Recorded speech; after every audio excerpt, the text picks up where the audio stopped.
Okay, good morning po. Malayo po itong sinervisan ko. Sa Mindoro po ito. Tingnan po natin itong player na Mega Pro 100N at nagno-nodist daw po ito. Test ko. Okay, plug in. Pa-plug in ko. Okay, power on. Naka-power on.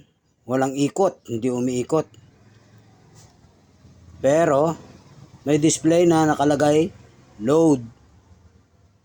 At ganyan lang yan. Nananatiling ganyan. Okay po. Atin pong bubuksan. Tatanggalin ko po yung kanyang pagkakamount dito.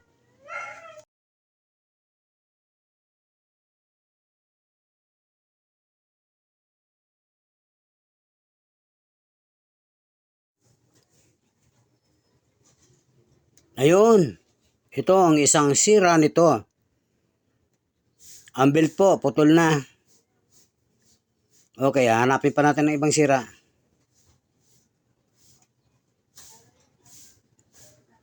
Wala akong spare dito nun eh. Dayo lang ako rito.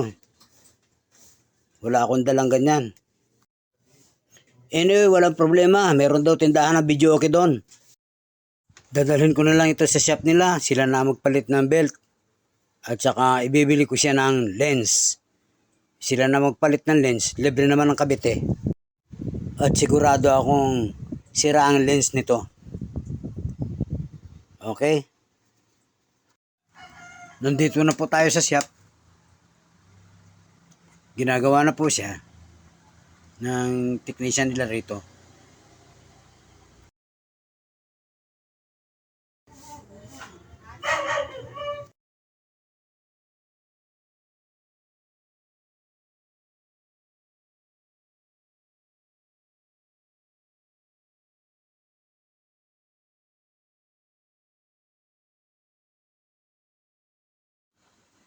Tinatanggal niya na. Papalitan niya na ng lens yan. Ito ang sinasabing lens. Kasama ang mechanical niyan sa pagpalit.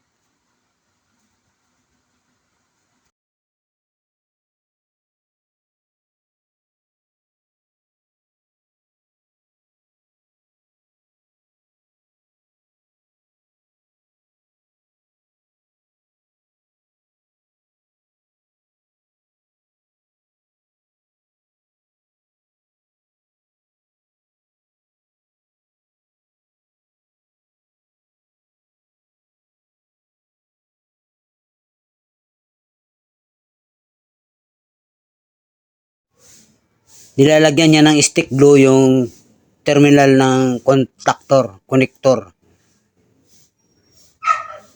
Ganyan din ang ginagawa namin eh. Pagka medyo maluwag yung connector, nilalagyan namin ng ganyan para nakapix ang dikit ng contact. Kahit magalaw ng konti yung mga wire, hindi basta nawawala yung contact. Ang una niyang gagawin ay papalitan niya ng lens na gamit na. Ito, isinusuksak niya yung ribbon.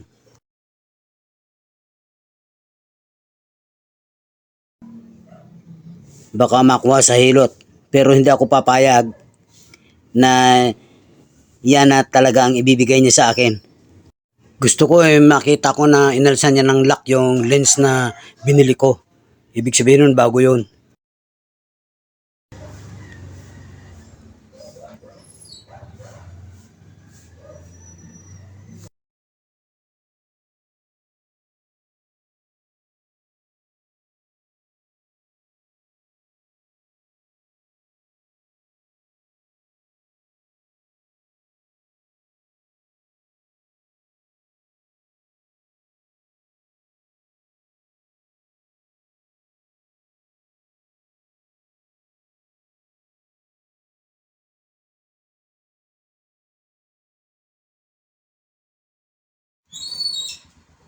Panoorin po natin ang trabaho ng mga technician dito sa The Island Electronics. Dito po yan sa Mindoro. Magagaling ang technician dito. At masisipag pa.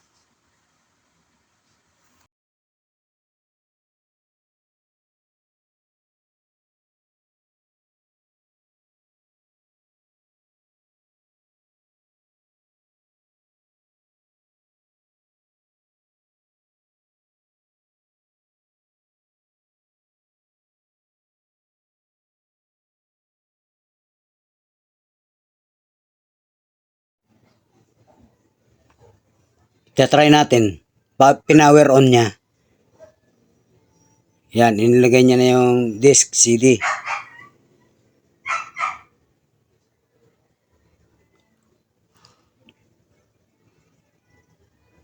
Siyempre may ilalagay siyang pinakang lock sa ibabaw niya, yung magnet.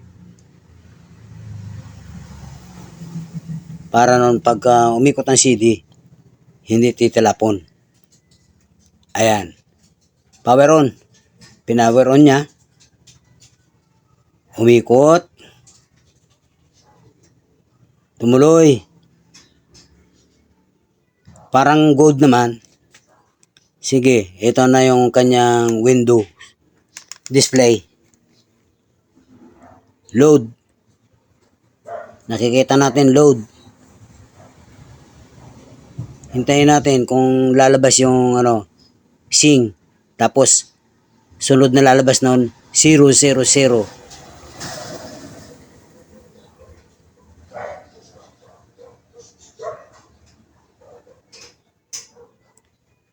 Medyo matagal. Matagal siya mag-reading. Ayun. No disk.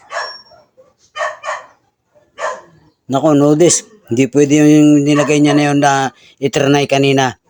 Sabi ko, yung bago, ito. Saan na niya ng lock. Yan. May lock yan dyan eh. Kaya yan ang hinahanap po. Yan yung binili ko na.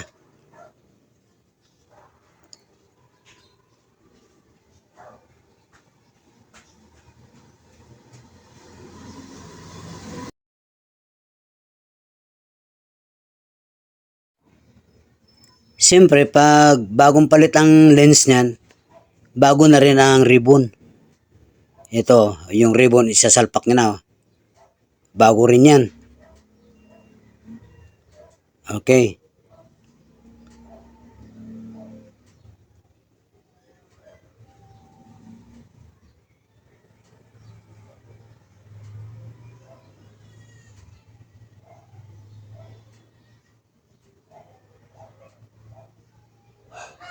Yan, power on.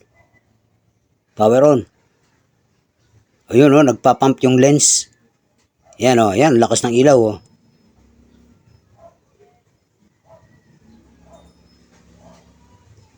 Ito yung lens. Nagpapump siya. Tapos iilaw na ganun. Good.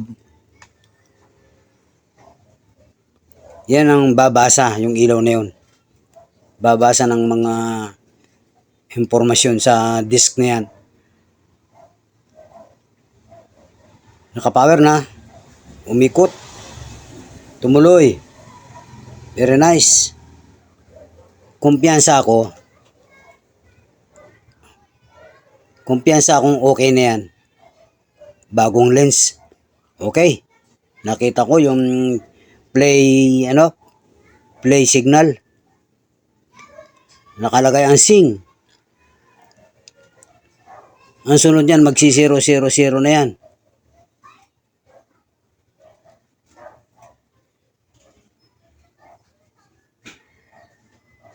Ayan, 0 na. Puro 0 na, yan.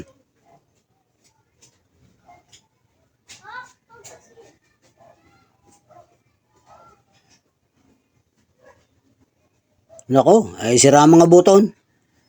Number 6 lang good na buton. Okay yan, kahit hindi na magpalitan, kahit di na namin palitan yan. Yan mga buton, at saka ito, yung paglabas ng lid. Kahit di na palitan na, may remote control ito eh.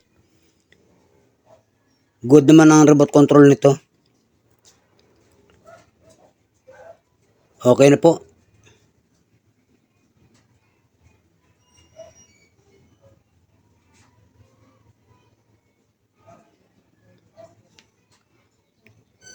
Okay na po, isasalpak na yan.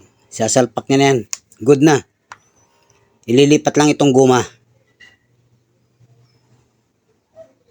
May guma yan eh. Ayan o, ito. Guma ito yan.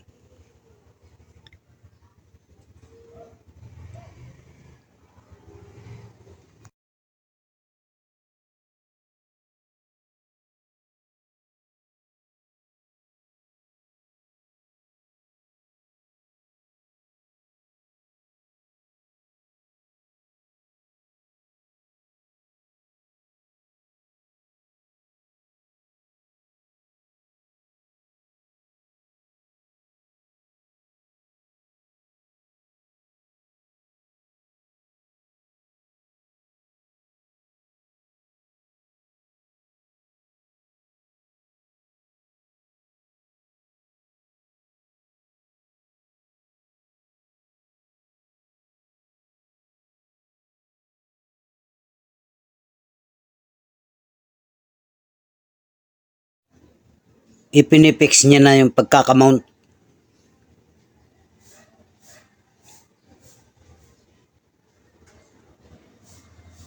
Dito, sira na yung pinagtutornilyuhan dito.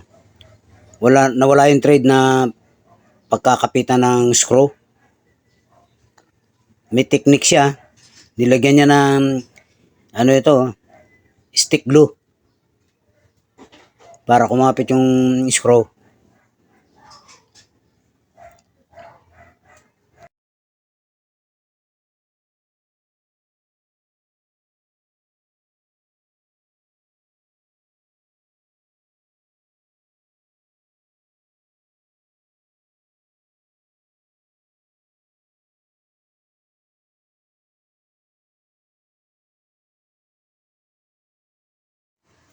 Okay na, naisalpak na. Ito, tornilyo na lang. 4 lang naman yan. Screw na yan. Bawat corner may screw.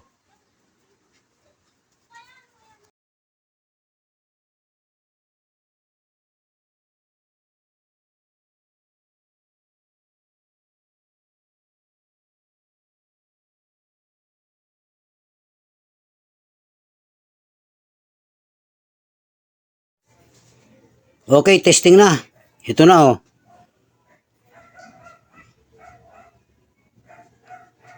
Oh, tingnan natin dito sa Windows display.